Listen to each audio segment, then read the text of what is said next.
जय श्री कृष्ण दोस्तों। आज की वीडियो में आप लोग सुनेंगे माघ स्नान में सुनी जाने वाली सभी कहानियां।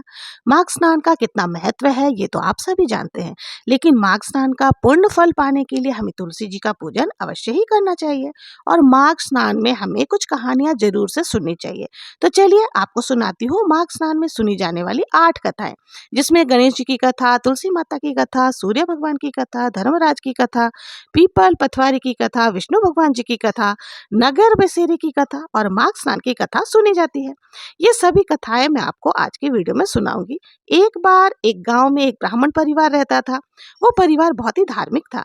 सभी लोग पूजा पाठ किया करते थे और सदा भगवान की सेवा में व्यस्त रहते थे। ब्राह्मण की 2 बेटियां थी, जिसमें सबसे बड़ी बेटी का नाम संतोषी था। एक दिन संतोषी गांव के कुएं से पानी लेने के लिए गई। जब संतोषी कुएं पर गई तो उसने देखा कि वहां पर बहुत सारी औरतें इकट्ठी हो गई हैं और वो आपस में कुछ बातें कर रही हैं। तब संतोषी ने उनसे पूछा कि आप लोग यहाँ इकट्ठे क्यों हुए हो, किस विषय पर बातें कर रहे हो। तब सभी औरतों में से एक महिला ने बताया कि हम माघ स्नान के लिए यहाँ पर आए हैं।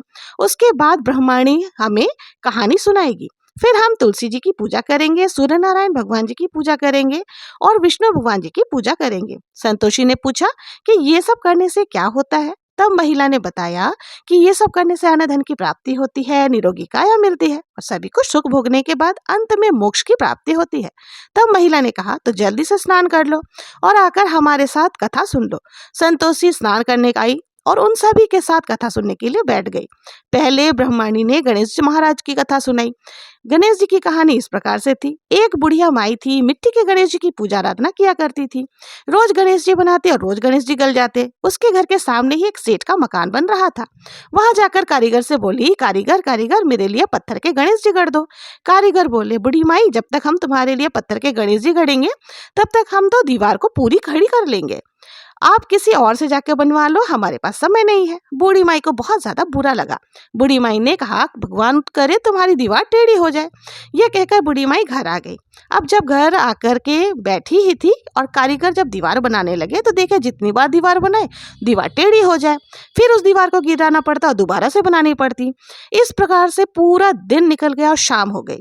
शाम को सेठ जी आए तो सेठ जी ने पूछा, आज कोई काम नहीं हुआ क्या।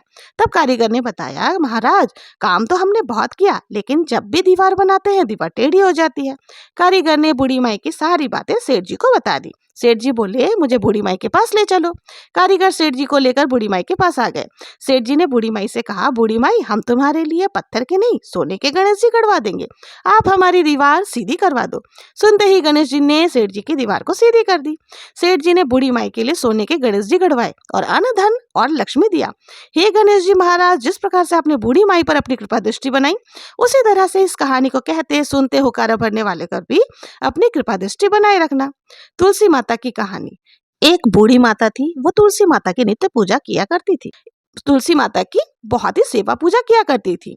तुलसी जी को जल सींचती, दिया जलाती और पूजा करती। तुलसी जी को कहती, हे तुलसी माई, बहू दे, पीले रंग की धोती दे, मीठा मीठा ग्रास दे, बैकुंठ को वास दे, चटके की चाल दे, अच्छी अच्छी मौत दे, चंदन का काट दे, अच्छा सा राज दे, दाल भात को जीमण दे, 11 का दिन दे, कृष्ण जी को कांधा दे। तब तुलसी माता ये सब बातें सुनकर सूखने लगी। एक बार भगवान जब तुलसी माता से मिलने आए और पूछा कि तुम क्यों सूख रही हो। तुलसी माता ने कहा, मेरे मन की बात ना पूछो प्रभु। तब भगवान ने कहा कि अगर मैं नहीं पूछूंगा तो कौन पूछेगा। तब तुलसी माता ने कहा कि एक बूढ़ी माता रोज आती है और यह बात कहकर चली जाती है, परंतु मैं सब चीजें उसे दे सकती हूँ, लेकिन कृष्ण जी का कांधा कहाँ से दूंगी। तब भगवान कृष्ण बोले कि वो जब मरेगी तब मैं उसे कांधा जरूर से दूंगा, तुम इस बात की चिंता ना करो। तुम बूढ़ी माई को कह देना। बाद में बूढ़ी माई की मृत्यु हो गई। सारे गांव वाले इकट्ठे हो गए, बूढ़ी माई को ले जाने लगे तो बूढ़ी माई इतनी भारी हो गई कि किसी से उठी ही नहीं। तब सब ने कहा, वैसे तो ये बहुत पूजा पाठ करती थी, पुजारन थी, लेकिन इसने पता नहीं कौन सा पाप किया था जिस कारण इतनी भारी हो गई है। बूढ़े ब्राह्मण के वेश में भगवान श्री कृष्ण आए और सबसे पूछा कि यहाँ भीड़ क्यों लगी है। सभी ने कहने लगा कि एक बूढ़ी माता मर गई है, बहुत ही पूजा पाठ करती थी, पता नहीं कौन सा पाप कर दिया जो हम लोगों से उठ नहीं रही है, बहुत ज्यादा भारी हो गई है। भगवान श्री कृष्ण ने कहा, मेरे को तो एक बात इसके कान में कहने दो, ये उठ जाएगी। तो भगवान ने कान के पास जाकर के बूढ़ी माता से कहा, कि बूढ़ी माई अपने मन की निकाल ले, पीताम्बर की धोती ले, मीठा मीठा ग्रास ले, बैकुंठ को वास ले, चटके की चाल ले, चंदन की काट ले, झालर की झलकार ले, दाल भात को जीमन ले, कृष्ण जी का कांधा ले। फिर ये बात सुनकर बूढ़ी माई तुरंत हल्की हो गई। भगवान जी अपने कंधे पर लेकर के उनको गए। आखिर में उसे मुक्ति मिल ही गई। तुलसी माता जैसे बूढ़ी माई को मुक्ति करी, जैसे उनको बैकुंठ को वास दिया, वैसे इस कहानी को कहते सुनते हुकारा भरने वाले पर भी मुक्ति करना और सबको बैकुंठ का वास दिलाना। जय तुलसी मैया। एक बार की बात है, एक बूढ़ा ब्राह्मण था। वो भगवान सूर्य नारायण की पूजा आराधना किया करता था। भगवान सूर्य नारायण को जल सींचता, उनकी पूजा आराधना करता, सारा दिन भगवान सूर्य नारायण के ध्यान में मग्न रहता। काम धाम कुछ करता नहीं था, उसे कमाना तो आता ही नहीं था। ब्रह्माणी बहुत ज्यादा परेशान थी। कमाने के लिए कहती तो ब्राह्मण कहता मुझे कमाना आता ही नहीं। आसपास के लोग भी उसे ताना देते थे, काम धाम कुछ करता नहीं, सारा दिन माला जपता रहता है। सबके तानों से परेशान होकर वो एक दिन अपने घर से एक लोटा और अपनी माला लेकर घर से निकल गया।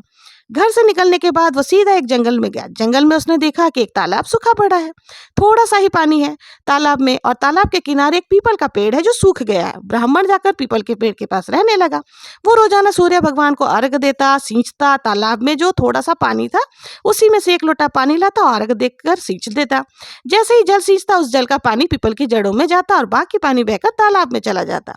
देखते ही देखते पीपल हरा होने लगा और तालाब पानी से भर गया। पीपल के पेड़ से आवाज आने लगी।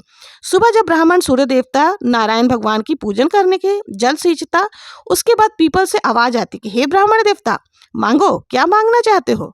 ब्राह्मण देवता ने सोचा कि पीपल में किसी भूत पिशाच का वास है और वो ब्राह्मण डरने लगा। डर के मारे सूख कर दुबला हो गया। ब्राह्मणी कभी कभी ब्राह्मण देवता का हालचाल पूछने के लिए वहां आ जाया करती थी। जब ब्राह्मणी आई तो ब्राह्मण से कहा कि हे ब्राह्मण देवता, आप इतने ज्यादा दुबले पतले कैसे हो गए हो। तब ब्राह्मण ने पीपल से आवाज आने की सारी बातें बताई। उसके बारे में सारी बातें ब्राह्मणी को से कहा कि ये सूर्य देवता की आवाज है। अब की बार जब सूर्य देवता आपसे पूछे कि आपको क्या चाहिए तो अन्न, धन, बेटे पोते आदि लक्ष्मी सब मांग लेना। ब्राह्मण ने कहा ठीक है। अगले दिन जब ब्राह्मण ने सूर्य भगवान की पूजा की, उसके बाद पीपल से फिर आवाज आई, मांगो ब्राह्मण देवता, क्या मांगना चाहते हो। तब ब्राह्मण ने कहा हे भगवान, अगर आप मुझ पर प्रसन्न हैं तो मुझे अन्न, धन, लक्ष्मी, बेटे पोते, घर बार सब कुछ दे दो। ये सुनकर सूर्य भगवान बोले कि हे ब्राह्मण देवता, मैं आपको बहुत ही सीधा मानता था, आपने तो सारी चीजें ही मांग ली। भगवान सूर्य नारायण ने कहा कि जो भी तुमने मांगा है वो सब मैं तुझे दूंगा। इसके बाद ब्राह्मण देवता दोबारा से अपनी पूजा में लीन हो गए। रोजाना वो उसी तरह से पूजा पाठ करते रहते। एक दिन ब्राह्मण देवता ने सोचा कि चलो नगर की तरफ देख आता हूँ, घर की तरफ देख आता हूँ कि घर में परिवार कैसे है। जब वो घर के पास गए तो उन्होंने देखा कि वहां पर तो महल बन गया है। महल के छज्जों पर ब्राह्मणी बैठी हुई थी। ब्राह्मणी ने जब देखा कि नीचे गली में ब्राह्मण देवता आए हुए हैं तो बच्चों से कहकर उन्हें अंदर बुलवाया, और अंदर बुलवाने के बाद ब्राह्मणी ने बताया कि ब्राह्मण देवता, ये सूर्य नारायण भगवान की ही कृपा है, आपकी पूजा का ही फल है जो सूर्य भगवान ने हमें इतना सारा सब कुछ दिया। ये जानकर ब्राह्मण बहुत ज्यादा प्रसन्न हुआ। ब्राह्मणी ने ब्राह्मण को घर पर ही रहने के लिए कहा, लेकिन वो घर पर नहीं रहे, वापस जंगल में उसी पीपल के पेड़ के पास जाकर बैठ गए और सूर्य भगवान की साधना में लीन हो गए। सूर्य भगवान जैसे अपने ब्राह्मण और ब्राह्मणी को कृपा दृष्टि दी, उसी प्रकार से इस कहानी को कहते सुनते हुकारा भरने वाले पर भी अपनी असीम कृपा दृष्टि बनाए रखना। बोलो सूर्य नारायण भगवान जी की जय। अब आइए सुन लेते हैं धर्मराज जी की कहानी।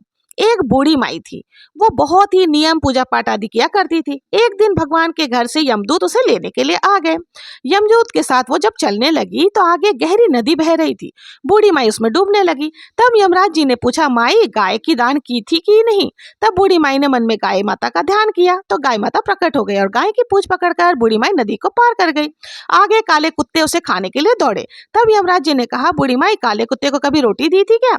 बूढ़ी माई ने मन में कुत्ते का ध्यान किया, कुत्ते वहां से चले गए। आगे चली तो काले कौवे बूढ़ी माई के सिर में चोंच मारने लगे। तभी यमराज जी ने कहा कि हे बूढ़ी माई, ब्राह्मण की बेटी के सिर में तेल लगाया था या नहीं। बूढ़ी माई ने ब्राह्मण की बेटी को याद किया तो कौवे वहां से चले गए। आगे गई तो पैरों में कांटे चुभने लगे। तब धर्मराज जी ने कहा, हे बूढ़ी माई, चप्पल दान की थी या नहीं।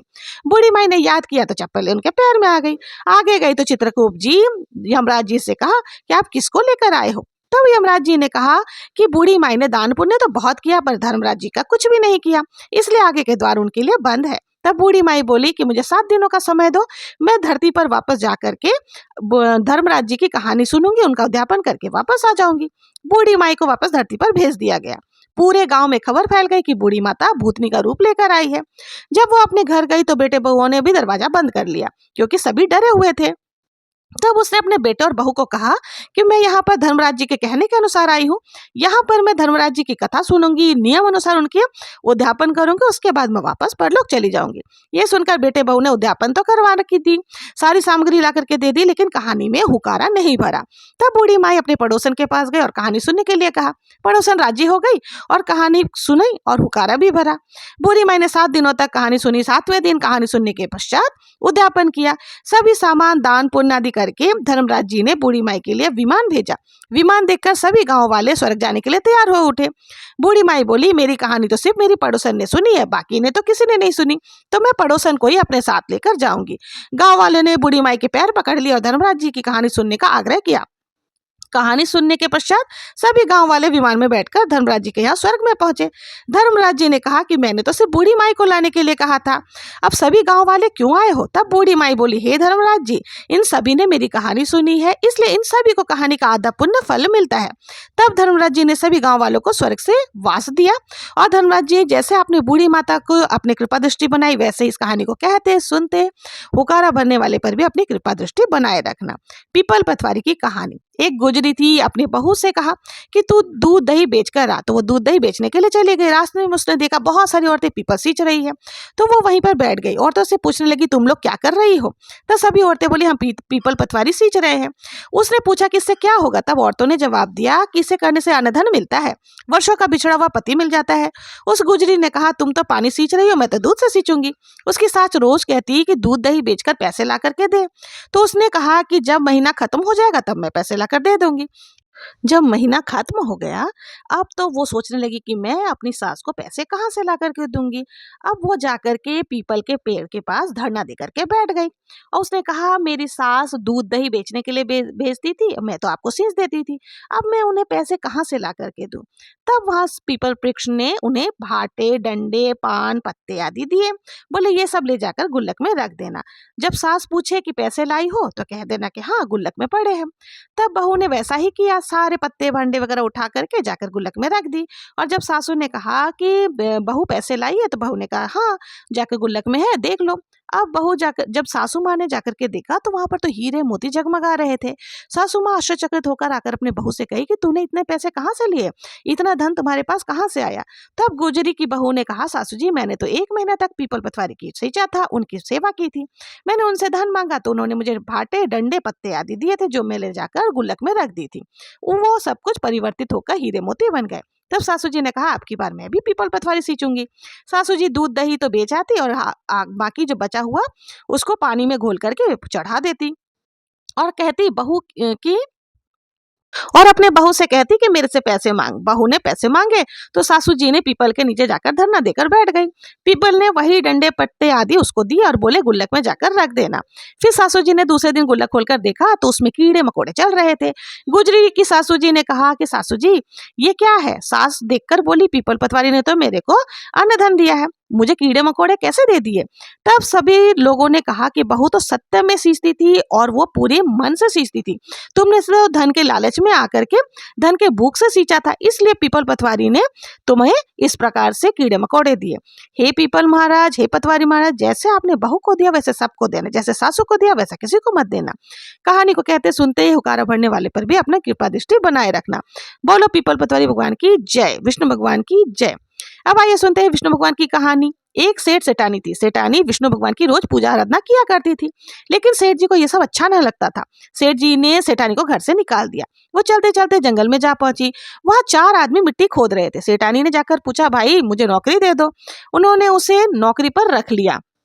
मिट्टी खोदने लगी। सेठानी के हाथों में छाले पड़ गए, सिर के बाल उड़ गए। वो आदमी बोले, बहन तुम तो कोई अच्छे घर से लगती हो, इसलिए तुम मिट्टी खोदने का काम मत करो, तुम हमारे घर पर चलकर हमारे घर का काम कर दिया करो।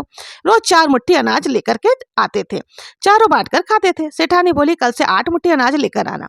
अगले दिन सेठानी पड़ोसी के घर से आग भी ले आई, भोजन बनाया और विष्णु भगवान जी को भोग लगाया। फिर सबको भोजन परोसा। भाई बोले, बहन भोजन तो बहुत ज्यादा स्वादिष्ट बना है। बहन बोली, भैया मैंने इस भोजन को पहले भगवान को भोग लगाया था और भगवान का भोग तो हमेशा स्वादिष्ट ही लगता है। उधर सेठ भूखों मरने लगे। सब बोले सेठानी के भाग से ही खाया करता था। सेठानी को ढूंढने के लिए निकल पड़े। ढूंढते ढूंढते वो उसी जंगल में आ गए। वहां उसने उन्हीं 4 आदमियों को मिट्टी खोदते हुए देखा। उसने कहा भाई मुझे भी नौकरी पर रख लो। वे बोले हाँ भाई तू भी मिट्टी खोद ले। वो मिट्टी खोदने लगा। उसके हाथ में भी छाले पड़ गए और सिर के बाल उड़ गए। तो आदमी बोले भाई तुम तो अच्छे घर के लगते हो, तुम मिट्टी मत खोदो, तुम हमारे घर में काम कर लिया करो। वो उसे भी अपने घर लेकर आ गए।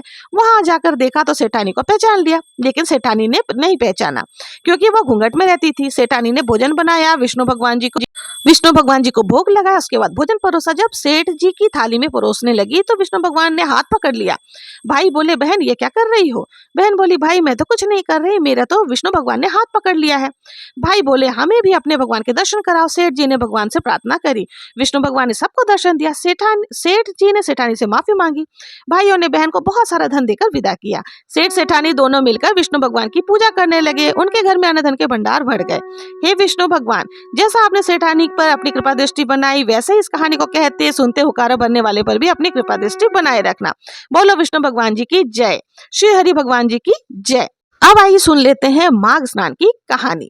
एक बात की बात है, नर्मदा के तट पर सुव्रत नाम के एक ब्राह्मण रहते थे जो सभी वेद पुराणों में ज्ञाता थे। उन्हें कई देशों की भाषाओं का ज्ञान था और फिर भी उन्होंने कभी भी अपने ज्ञान का उपयोग धर्म कार्यों में नहीं किया, धन कमाने में ही गवा दिया। जब वह बूढ़े हो गए तब उन्हें याद आया कि मैंने तो धन बहुत कमाया लेकिन परलोक सुधारने के लिए कुछ भी अच्छा नहीं किया। ये सोचकर वो पश्चाताप करने लगे। उसी रात को उनके घर में चोरी हो गई। चोरों ने सारा धन चुरा लिया, लेकिन सुव्रत को इसका कोई भी दुख न हुआ क्योंकि वो तो परमात्मा को प्राप्त करने के लिए उपाय सोच रहे थे। उपाय सोचते सोचते सुव्रत को याद आया कि माघ स्नान का महत्व कितना ज्यादा है। माघ स्नान के महत्व के बारे में याद करके सुव्रत ने माघ स्नान करने का संकल्प ले लिया और अपने संकल्प को पूरा करने के लिए वो निकल पड़ा। 9 दिनों तक प्रातःकाल नर्मदा नदी में स्नान किया और 10वें दिन स्नान के बाद सुव्रत ने अपना शरीर त्याग दिया। उसने जीवन भर कोई अच्छा कार्य नहीं किया था, लेकिन माघ स्नान करने के पश्चात उनका मन निर्मल हो चुका था। जब उन्होंने अपने प्राण त्यागे तो उन्हें लेने के लिए दिव्य विमान आया और वह स्वर्गलोक को चले गए। इस प्रकार हमारी माघ स्नान की कथा पूर्ण होती है। अगर आप माघ स्नान कर रहे हैं तो आप माघ स्नान की ये कहानियां जरूर से सुने ताकि आपको माघ स्नान का पूर्ण फल प्राप्त हो सके। तो दोस्तों ये थी माघ स्नान की सभी कहानियां। अगर ये वीडियो आप लोगों को पसंद आई हो, जरा भी यूजफुल लगी हो तो प्लीज मेरे चैनल को लाइक शेयर सब्सक्राइब करना ना भूले। मिलते हैं नेक्स्ट वीडियो में किसी और व्रत कथा के साथ। तब तक के लिए जय श्री कृष्णा, जय श्री हरि विष्णु।